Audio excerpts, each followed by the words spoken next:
A person is walking along a straight path, and their motion is shown in the graph on the right.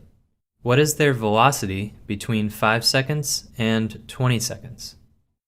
So this problem includes a motion graph.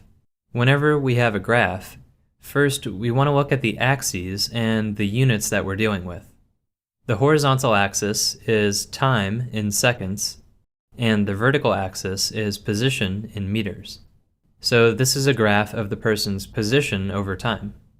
As the graph moves left to right, the time increases and the vertical axis tells us the position of the person on their path. We can see the position at time 0 is 0 meters. Then it increases at a constant rate between 0 and 5 seconds. Then it increases at a slightly different rate between 5 seconds and 20 seconds. And then it's flat between 20 seconds and 25 seconds.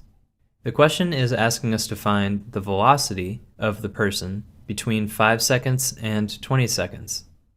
So how do we find that? When we have a position time graph for the motion of an object, velocity is the slope of the curve, or the line. If we were using calculus, we would say that the velocity is the derivative of the position with respect to time. So we need to find the slope of this line between 5 seconds and 20 seconds. To find the slope, we need to pick 2 points on that section of the line. So let's choose the points at t equals 5 and t equals 20.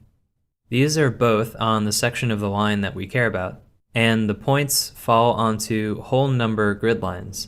So the numbers will be exact, and we don't have to guess where the line is crossing some point.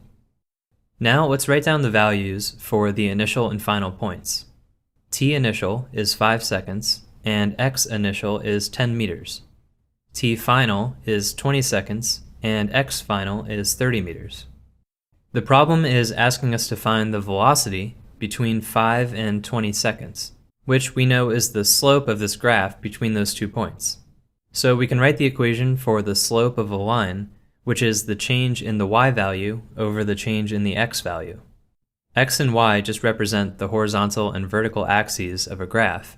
So if we apply that to this graph, then the slope will be the change in position over the change in time.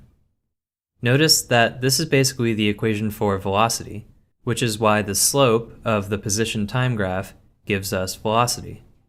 Okay, so now let's start with this equation. Remember, delta, or the change in a variable, is the final value minus the initial value.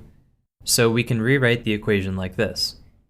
Now we plug in 30 meters for x final, 10 meters for x initial, 20 seconds for t final, and 5 seconds for t initial.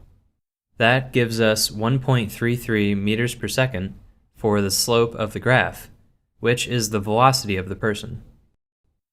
Does this answer make sense? Between 5 and 20 seconds, the person moves in the positive x direction, so their velocity should be positive. We also got the correct units for velocity.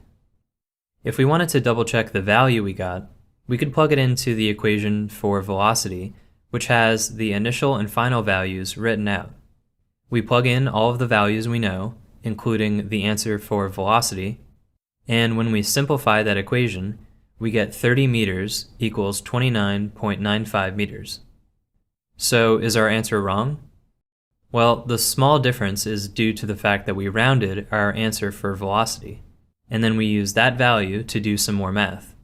If we used 4 decimal places for velocity, the right side of the equation would be even closer to 30 meters.